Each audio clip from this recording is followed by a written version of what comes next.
வண்டலூரை அடுத்த மாம்பாக்கம் சற்று முன் கேளம்பாக்கமிலிருந்து வண்டலூர் சாலை மாம்பாக்கம் காட்டு பகுதியில் வேகமாக வந்த டாடா ஏசி விபத்துக்குள்ளானது. இந்த விபத்து குறுக்கே வந்த மாட்டின் மீது மோதாமல் இருக்க பிரேக் அடித்த போது நிலை தடுமாறி தலைக்குப்புற கவிழ்ந்தது.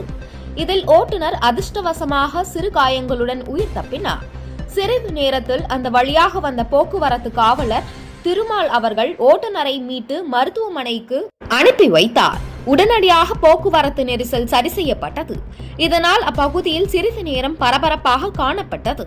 மேலும் இந்த விபத்து தொடர்பாக காவலர் வழக்கு பதிவு செய்து விசாரணை மேற்கொண்டு வருகின்றனர்.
உள்ளூர் செய்திகளை உடனுக்குடன் தெரிந்து கொள்ள விடியல் செய்திகள் ஆன்லைன் சேனலை சப்ஸ்கிரைப் செய்யவும்.